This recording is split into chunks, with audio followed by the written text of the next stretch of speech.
we were going back and forth at meetings all the time. And so here I knew something was wrong, and I knew we were dealing with a little bit of bullying, but I had no idea the extent.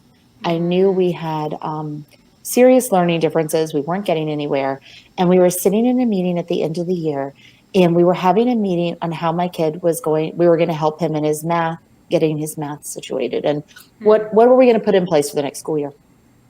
And I will admit, I was very tired and done because I had been to a lot of these meetings and there had been no progress. Okay. And a lot of parents can relate to you at that place. Yeah. So my husband's there, I'm there, the whole team. It's one of those big ones, like 7 everybody around. Yeah. And they said, well, we're going to get him a handwriting therapist.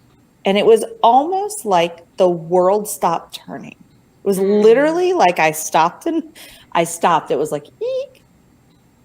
And I was like, are you kidding me right now? You're telling me that we're going to help this kid nailing his math facts and getting ready for algebra by giving him a handwriting therapist. Wow. And I just stopped. And so that's it. We're done. That's it. And I started to close up everything, and I got very quiet. And I said, you guys, this is all of our faults. It's been all of our responsibilities, and we have failed this child. But that stops today. And it stops with me. And I don't know the answer, but this is not the answer. And I got all my stuff, and my husband is like a deer in headlights. He's sitting there like, what is happening right now? What is happening? I think she's getting ready to say the big H word. What is happening? And it was really kind of scary. And I got up, and they're all trying to engage with me. They're asking me questions. Well, we could try this, and we could try summer school. And guys, my spirit knew that wasn't the answer. I knew that wasn't the answer. Yeah.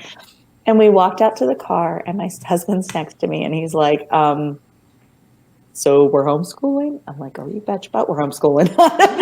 You bet.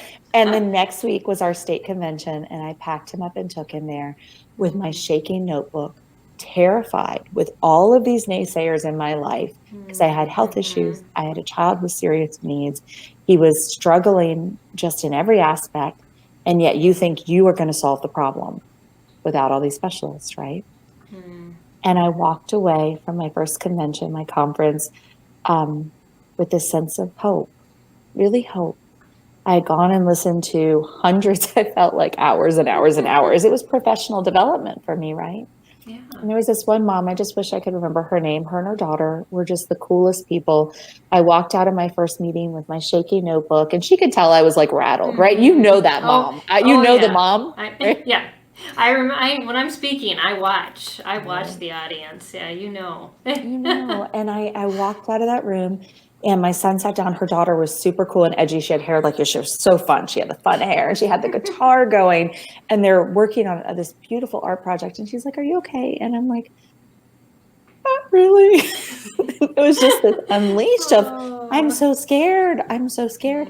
What if all the what ifs that you guys are probably out there having. Oh my goodness. What if I'm not enough of a mom or a teacher? What if I can't find the right curriculum? What if he can't get into college? What if I make it worse, right? And she just sat there, and she's like, it'll be okay. And the honest answer was, it couldn't have gotten any worse because we'd taken a kid who had been so broken in his spirit, he could hardly write a sentence. He had no value to live. He felt that being dead would have been easier than fighting another day, that God had given him no talents, and here I go crying, that he gave him no talents, that he would just take any job in this world someone would give him because he had no value, and that's where he was. And how could I do worse, right? Like, how can I do worse? And so she said, just jump in. It's not marriage. And then at that moment, I was like, it's not marriage. You're right.